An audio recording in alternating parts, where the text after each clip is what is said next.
Hey everybody, this is Jeff here from the Common Stack, and today I'm going to walk you through a demo of the augmented bonding curve design, which is the first component being launched by the Common Stack. So this is actually a JavaScript app that is a demonstration of what a CAD/CAD front end might look like. Now there's some limited functionality because we are just using JavaScript at this point in time, but we wanted to give you an idea of how this could be a customizable augmented bonding curve component where users can come and set all their initial parameters and see how the curve might act. So this curve is based off of a research and development done by BlockScience. So they have formalized all of this in math and modeled this in a system that we've discussed in other articles, and you can check those out for more information.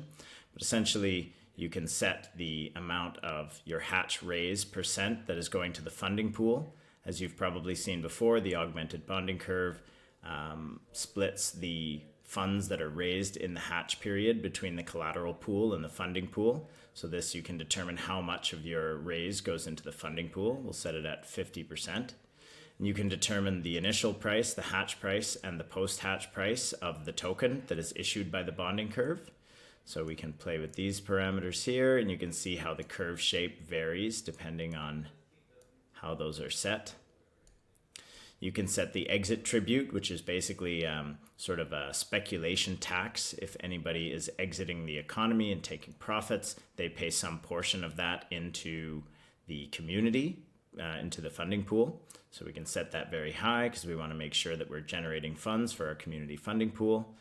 The vesting half-life is essentially a protection measure that doesn't allow hatchers to sell all their tokens right away, because as we can see in the hatch, they had an 11 or a 12-cent token, and in the post-hatch, their token was worth almost 40 cents.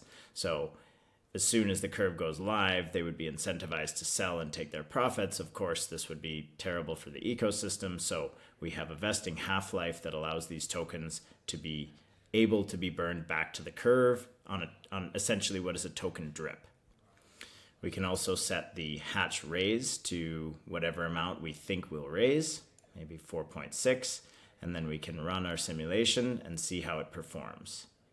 So we can see the green line here is the price of the token. So in this simulation, there was some initial expectation that this system would be very powerful, and so a lot of people purchased, and then later on the equilibrium is somewhere down the post-hatch price. You can see that the blue line here is funds that are accumulating in the community funding pool. So the total funds raised in this simulation is almost 4 million DAI. And you can finally see the floor price on this graph. So this is the price of the token if all tokens were sold as soon as they were able to be vested. So this is essentially the lowest price that the token could go to. And you can run this simulation multiple times and see there are obviously many different environments that or outcomes that could occur. And essentially this is determined largely in part by the community that is running this curve. If this community is providing valuable work, then perhaps the token price will go up as more people want to see that work happen. And if that community is not doing good work or has other issues, then that token price may go down. So I mean, this isn't a magic money-making machine, but this allows you to understand how your system may operate under a range of circumstances. So thank you for walking through this demo of the Augmented Bonding Curve app coming out of the Common Stack, and we look forward to demoing another one soon. Catch y'all later.